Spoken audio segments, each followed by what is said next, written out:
ठाकुर जी के दर्शन करने का प्रथम साधन है भक्ति। बढ़िया साधन, सरल और सहज भक्ति। जो भक्त भक्ति करने लगता है उसे ठाकुर जी के दर्शन 3 प्रकार से होते हैं। कितने प्रकार से बोलो ना? 3। पहला दर्शन होता है स्वप्न में ठाकुर जी की झलक दिखाई पड़ना। कई बार बहुत से भक्त बताते, महाराज जी हमें सपने में भगवान दिखाई पड़ते, सपने में भगवान दिखाई पड़े, सपने में गुरुजी दिखाई पड़े, सपने में संत दिखाई पड़े। जिसका स्वप्न बार बार आवे, समझना उनकी कृपा तुम्हारे ऊपर प्रत्यक्ष हो या ना हो, उनसे तुम मिले हो या ना मिले हो, स्वप्न में आने पर समझ लेना उन्होंने तुमको भी याद किया है। हाँ, पहला दर्शन है स्वप्न दर्शन। दूसरा परमात्मा दर्शन का दूसरा रूप बताया, मंदिर में मूर्ति में ठाकुर जी का अनुभव होना।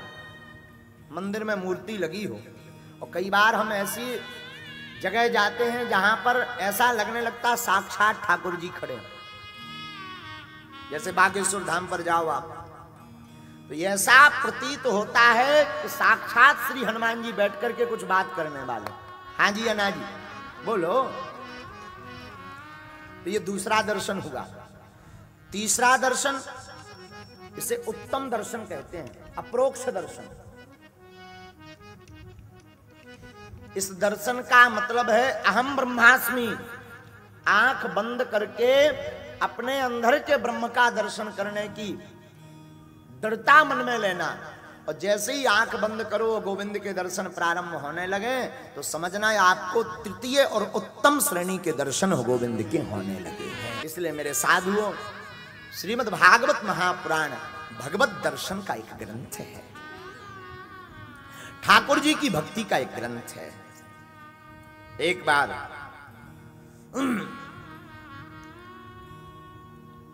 सौनकादिक ऋषि विराजमान थे। सबके मन में यही विचार आ रहा था कि भगवान के दर्शन कैसे होंगे, भगवान की भक्ति कैसे मिलेगी, और कलयुग में कलयुग के जीवों का कल्याण कैसे होगा। श्री सूत जी से प्रश्न करते हैं।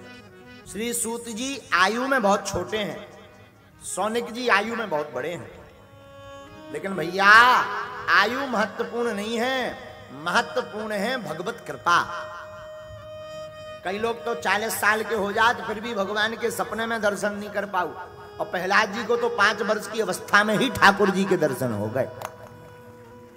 भगवान आयु नहीं देखते हैं कि तुम कितने साल के हो गए, बूढ़े हो के हल्के हो। हाँ, कई बार तो बुढ़ापे तक आदमी राम राम नहीं लेते, कछु नक्कटा ऐसे हो, बुढ़ापे तक राम राम नहीं करते। और कई बार छोटा बच्चा भी श्री हनुमान चालीसा का पाठ सुनाने लगता।